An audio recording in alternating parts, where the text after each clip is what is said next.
Hello warriors, welcome to Study Smart ISPCS. This video is about RO and ARO. आज की इस video में जल्दी से हम लोग कुछ इंपॉर्टेंट चीज़ें डिस्कस करने वाले हैं, जैसे कि कितना सेफ अटेम्प्ट होता है आरओ एआरओ में। इस बार कितना सेफ अटेम्प्ट होगा, कितना हम लोग को टारगेट करना होगा, ओके, कितने क्वेश्चंस करने होंगे वो डिस्कस कर लेंगे। और फिर बहुत सारे बच्चों की क्वेरी आ रही थी कि इस टाइम पर बहुत ज़्यादा एंजाइटी हो रही है ना, ऐसा लग रहा है कि सब कुछ भूलते जा रहे हैं, तो उसको कैसे डील करना है वो भी देखेंगे। और फिर लास्ट में हम लोग कुछ ट्रिक्स देखेंगे, जैसे हम लोग यूपीएससी वगैरह में भी देखते हैं, एलिमिनेशन ट्रिक्स हो गई है ना, लॉजिकल गैसिंग हो गई, उस टाइप की चीज़ें यहाँ भी वर्क करती हैं क्या, तो उस चीज़ को भी हम लोग लास्ट में देखेंगे, ठीक है। तो चलो देखो, सबसे पहले हम लोग ये एंग्जायटी वाला जो पॉइंट है ना, उसको ही डिस्कस कर लेते हैं, है ना? क्योंकि ये सबसे ज़्यादा इम्पोर्टेंट है। देखो क्या होता है ना, कोई भी एग्ज़ाम हो, एंग्जायटी तो सबको ही होती है, ऐसा तो है नहीं कि सिर्फ़ आपको ही हो रही है, सबको होती है, ठीक है? बट जो लोग इसको एंग्जायटी को अच्छे से मैनेज कर लेते हैं, लास्ट के जो 4-5 डेज़ होते हैं ना एग्ज़ाम से पहले, रिज़ल्ट वहीं पर डिक्लेयर हो जाता है, ठीक है? वहीं पर ही डिसाइड हो जाता है कि कौन टॉप करने वाला है और कौन कट ऑफ को 5-6 नंबर से मतलब पीछे रह जाएगा, ठीक है? तो सब गेम होता है ये लास्ट के 4-5 डेज़ का। इसमें जो भी कॉन्फिडेंस अपना बना के रख लेता है, वही परफ़ॉर्म कर पाता है अपना डी डे पे, मतलब एग्ज़ाम डे वाले दिन, है ना? अब ऐसा क्यों होता है? ये तो नॉर्मल सी चीज़ है कि जिसका कॉन्फिडेंस हाई होगा, तो वो सिली मिस्टेक्स कम करेगा, है ना? सिली मिस्टेक्स को मिनिमाइज़ कर देगा और जो क्वेश्चन्स उसको नहीं भी आते होंगे, उसमें भी वो लॉजिकल गैसिंग सही तरीके से कर पाएगा, है ना? जो अपना लॉजिक है, वो वहाँ पे सही तरीके से लगा पाएगा, काम रहेगा बिल्कुल, है ना? तो यही सब होता है, जब तक कॉन्फिडेंस नहीं होगा तब तक ये जितना भी ये वाला काम है ना, प्लस टाइम मैनेजमेंट, ये इसका आप गुड़-गोबर कर दोगे, अगर आप काम नहीं रह पाओगे, ठीक है? तो वही चीज़ है कि एंग्ज़ायटीज़ लेने से कुछ नहीं होने वाला है। इस टाइम पर बस जो कॉन्फिडेंस वाला गेम है, उस पर फ़ोकस करो। अगर नहीं भी पढ़ा है ना? चलो पढ़ लिया, नहीं पढ़ा वो तो अलग चीज़ है। अब तो कुछ हो नहीं सकता है, लास्ट के जो 24 आवर्स है बचे हैं, अब तो कुछ हम पढ़ नहीं सकते हैं एक्स्ट्रा, है ना? तो जो चीज़ अपने हाथ में है, उस पर फ़ोकस करते हैं ना। अपने हाथ में क्या है? अपने हाथ में है कॉन्फिडेंस। है ना? कि हाँ, हमने तैयारी करी है, अब बस हमें जाके वहाँ पे परफ़ॉर्म करना है। तो बस उसी चीज़ पर फ़ोकस करो, ये चीज़ हमने पहले भी बोली थी। जैसे एक छोटा-सा हैक होता है ना? हैक क्या होता है कि जब भी एग्ज़ाम हॉल में जाओ, है ना? तो वहाँ पे चारों तरफ नज़र घुमा के देखो और ये सोचो अपने मन में कि यहाँ पे अगर कोई पास होगा ना इस एग्ज़ामिनेशन हॉल से, है ना? इस सेंटर से, तो वो सिर्फ़ मैं हूँगा, है ना? बाकी सब जो भी है ना, उन सबको मुझसे कम आता है। एक बार ये नज़र दौड़ाओगे ना, एक बार मन में ये बात को रिपीट करोगे, तो कॉन्फिडेंस अपने आप ही बिल्डअप हो जाता है ना? ये हम लोग ने यूपी पीसीएस में ही बताया था। उसमें जिसने ट्राई किया होगा उसको पता होगा कि ये चीज़ वर्क करती हैं, है ना? सब साइकोलॉजिकल चीज़ें हैं, वर्क करती हैं लेकिन। और एंग्ज़ायटी क्या है? साइकोलॉजिकली तो है, ठीक है? ऐसा तो कुछ है नहीं कि एंग्ज़ायटी कुछ रियल चीज़ हो। है तो अपने मन की बात है, तो उसको फेस हम लोग ऐसे कर सकते हैं, ठीक है? सारा गेम है कॉन्फिडेंस का। जो भी यहाँ से कॉन्फिडेंस ले जाएगा, उसका क्रैक होगा। जो यहाँ से डिमोटिवेट होके जाएगा, वो सिली मिस्टेक्स करेगा बहुत सारी और बस कट ऑफ को 5-10 नंबर से रह जाने वाला है, ठीक है? तो इस वजह से एंग्ज़ायटी को तो अभी भूल जाओ। अब जितना भी पढ़ लिया है, पढ़ लिया है। अब जो होगा देखा जाएगा। अब बस अपने फुल कॉन्फिडेंस में जाना है और फोड़ के आना है, ठीक है? अब हम लोग नेक्स्ट चीज़ बात कर लेते हैं सेफ अटेम्प्ट की। अच्छा, एंग्ज़ायटी किसी को ज़्यादा एंग्ज़ायटी हो रही हो तो टेलीग्राम पर हम लोग को मैसेज कर देना, ठीक है? जो भी हम लोग से हो पाएगा डिस्कस, अगर कुछ भी करना हो, कुछ भी रिलेटेड एग्ज़ाम से या फिर जो भी रिलेटेड, तो we are available for you, ठीक है? सेफ अटेम्प्ट कितना होने वाला है, इसको डिस्कस कर लेते हैं। देखो, सेफ अटेम्प्ट जानने के लिए पहले जो प्रीवियस ट्रेंड रहा है, उसको पहले हम लोग समझते हैं। देखो 2013 में जो आरओ का पेपर हुआ था, उसका 148 था कट ऑफ, है ना? फिर 2014 में 142 हुआ, 2016 में 129 हुआ, 17 में 122 और 21 का इसका एग्ज़ैक्ट डाटा आया नहीं है, मतलब ऑफ़िशियल नहीं आई है कट ऑफ, बट एस्टिमेट किया जा रहा है। किसी ने आरटीआई भी डाली थी, उसके थ्रू पता चला था कि इसका 115 से 120, है ना? इस रेंज में गया होगा कट ऑफ। क्योंकि वो जो आरटीआई डाली थी ना, उसमें 102 मार्क्स ये एआरओ के आए थे, आरओ के नहीं आए थे। तो उसके हिसाब से हम लोग कट ऑफ को एस्टिमेट कर रहे हैं कि 115 से 20 के रेंज में ही होगा, ओके?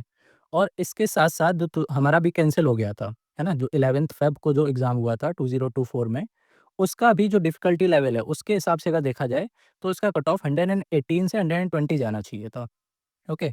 तो अब इसके बेसिस पे हम लोग क्या बोल सकते हैं?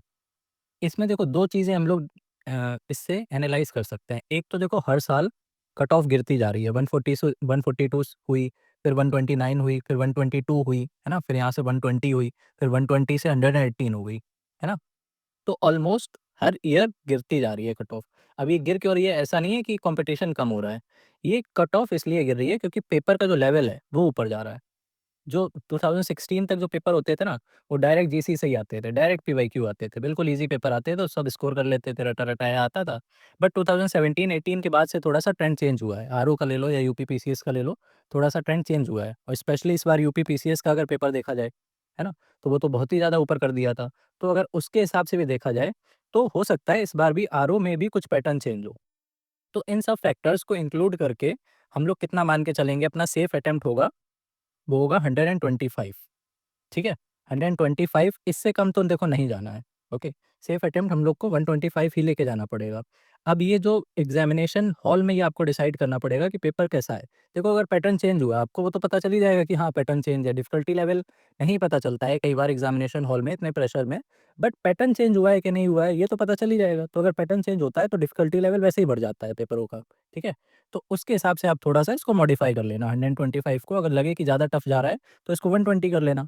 ओके लगे कि नहीं ये तो जीसी से डायरेक्ट क्वेश्चंस हैं पढ़े पढ़ाए क्वेश्चंस हैं तो इसको 130 कर लेना ठीक है तो वो आपका प्रेजेंस ऑफ माइंड रहेगा एग्जाम में बट मान के चलना है हमको 125 के आसपास सेफ अटेम्प्ट होने वाला है ये नेट है ठीक है नेट है ओके तो ये था हमारा सेफ अटेम्प्ट का अब हम लोग बात कर लेते हैं मच अवेटेड जो सबके क्वेरी आ रही थी कि कुछ इसमें भी ट्रिक्स वगैरह हो तो बताओ, है ना? यहाँ पे भी कुछ एलिमिनेशन लगता हो तो बताओ, ठीक है? तो यहाँ पे देखो एज़ सच कुछ यूपीएससी वाले ट्रिक्स तो नहीं लगते हैं। वहाँ पे जैसे हम लोग पढ़ लेते हैं कि सम हो गया, ऑल हो गया, एंटायर हो गया, है ना? ये सारी चीज़ें हम लोग गलत कर देते हैं। बट यहाँ पे ये सब चीज़ें नहीं चलती हैं, ठीक है? यहाँ पे जो चीज़ें चलती हैं सिर्फ़ वही हम लोग डिस्कस करेंगे, आलतू-फालतू बात बिल्कुल नहीं करेंगे, आपको मतलब मिसलीडिंग वाली बातें नहीं होने वाली हैं, ठीक है? देखो सबसे पहला तो एक चीज़ होती है कि जो ये वाले ऑप्शन होते हैं ना नन ऑफ द अबव, है ना? नन ऑफ द अबव वाले जैसे आपने देखे होंगे पहले 3 होंगे फिर लास्ट में होगा नन ऑफ द अबव। तो इसकी प्रोबेबिलिटी बिल्कुल लीस्ट होती है, ना के बराबर होती है। कहीं भी आपको ये वाला ऑप्शन दिख जाए ना नन ऑफ द अबव, उसको सीधे काट देना, ठीक है? ये क्यों बोल रहे हैं? ये हम लोग ने 7 पेपर्स को डिकोड किया है ना? 7 पेपर्स जो पिछले 2-3 साल में हुए हैं, यूपी पीसीएस के ही, है ना? यूपी पीसीएस ने जो कंडक्ट कराए हैं, उसी को एनालाइज़ किया है, ठीक है? तो उनमें क्या देखा है कि 14 क्वेश्चन्स थे जिसमें none of the above option था और 14 में 13 गलत थे, है ना? मतलब सिर्फ़ एक बार ये वाला ऑप्शन सही हुआ है, 14 में से सिर्फ़ एक बार ऑप्शन ये वाला सही हुआ है। तो हम लोग मान सकते हैं ना 95 टाइम्स ये वाला गलत ही होता है, ठीक है? तो इसको तो पहले ही उड़ा देना नन ऑफ द अबव को। दूसरी चीज़ इसी से रिलेटेड मतलब ऐसी ही है एक ये जो ये ऑप्शन होता है नीदर 1 नॉर 2 है ना? ये भी गलत होता है। 95% बल्कि 99% ये तो गलत होता है। देखो 36 में से 34 टाइम्स ये गलत हुआ है ना? मतलब 34 टाइम्स नॉट करेक्ट है। तो मतलब 2 बार सिर्फ़ ये करेक्ट हुआ है। सिर्फ़ 2 बार 36 में सिर्फ़ 2 बार ये करेक्ट हुआ है। तो इसको हम लोग काट सकते हैं, है ना? क्योंकि हमको तो मैं अपना स्कोर मैक्सिमाइज़ करना है बस। तो पहली चीज़ तो कॉन्क्रीट हम लोग ये बोल सकते हैं कि नन ऑफ द अबव और नीदर 1 नॉर 2 इनकी प्रोबेबिलिटी लीस्ट होती है। लीस्ट क्या बिल्कुल नेग्लिजिबल होती है। तो इसमें जहाँ पे हमको ये ऑप्शन दिखेंगे उनको तो हम पहले ही काट देंगे, ठीक है? दूसरी चीज़ ये वाला पॉइंट देखो, है ना? जहाँ पे ये वाले ऑप्शन आते हैं बोथ 1 एंड 2 है ना? ऐसे आते हैं कि ओनली 1, ओनली 2 है ना? और फिर आता है बोथ 1 एंड 2 और नीदर 1 एंड 2 नीदर 1 नॉर 2 ऐसे आता है। तो ये तो हमने अभी देखा ही इसको तो हम पहले ही काट देते हैं। बचते हैं 3 ऑप्शन, है ना?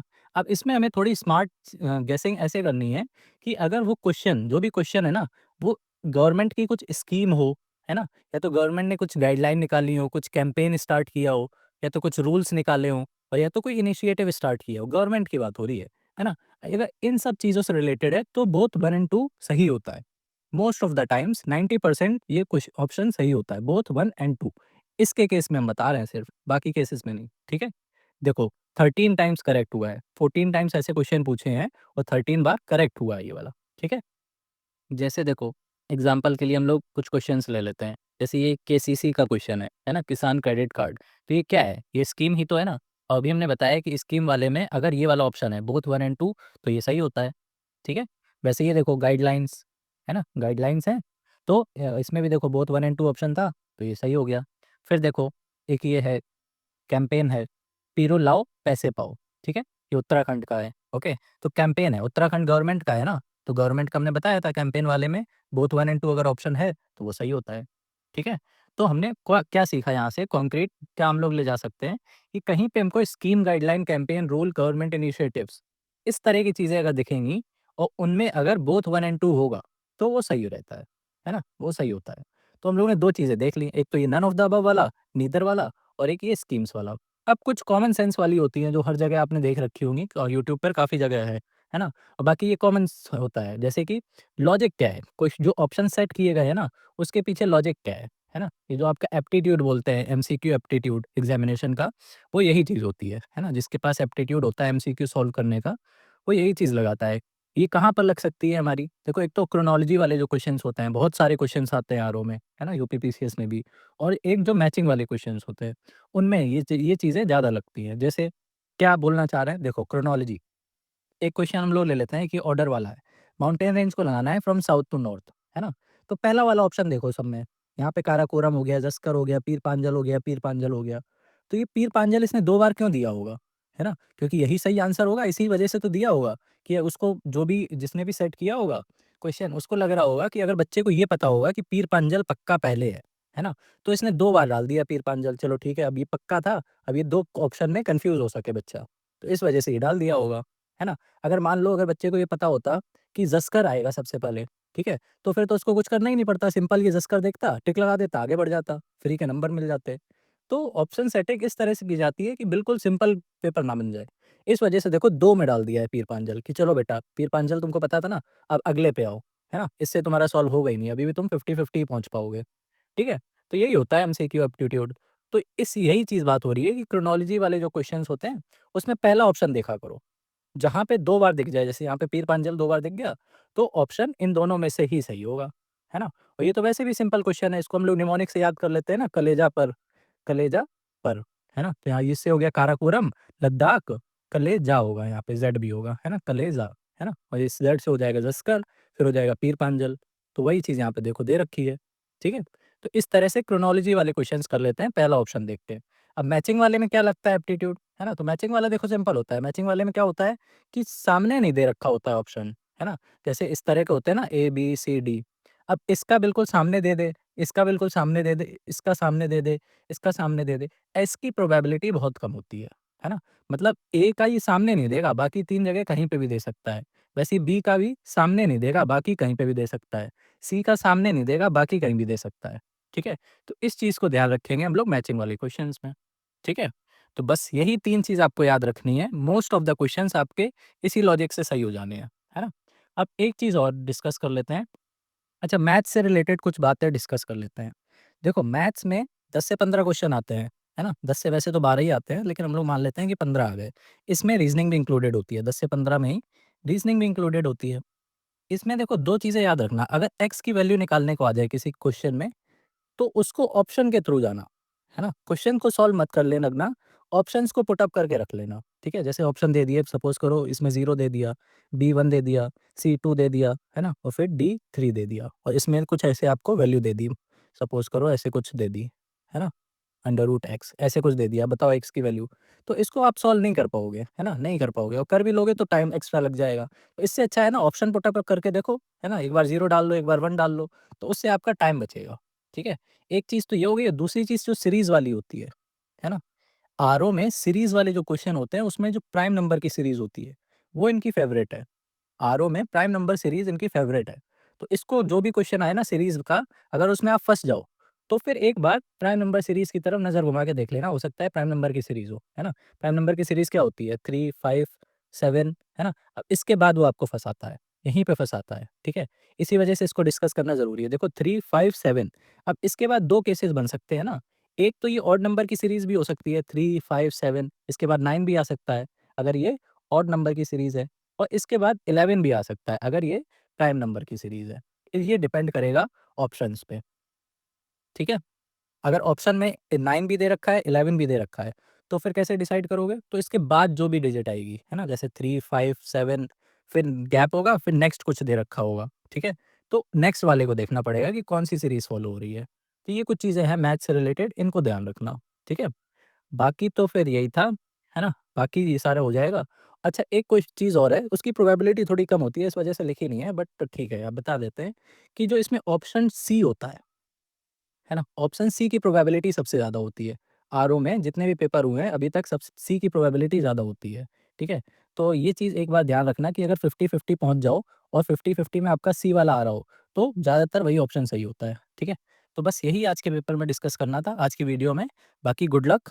है ना? पेपर बिल्कुल अच्छे से दो, घबराने की बिल्कुल ज़रूरत नहीं है, आपने पढ़ाई करी है, आपको भी पता है, बहुत अच्छे से करी है ना? और अब जो भी होगा देखा जाएगा, है ना? एग्ज़ामिनेशन हॉल में फुल कॉन्फिडेंस में जाओ और win it like a warrior, ठीक है? चलो, गुड लक।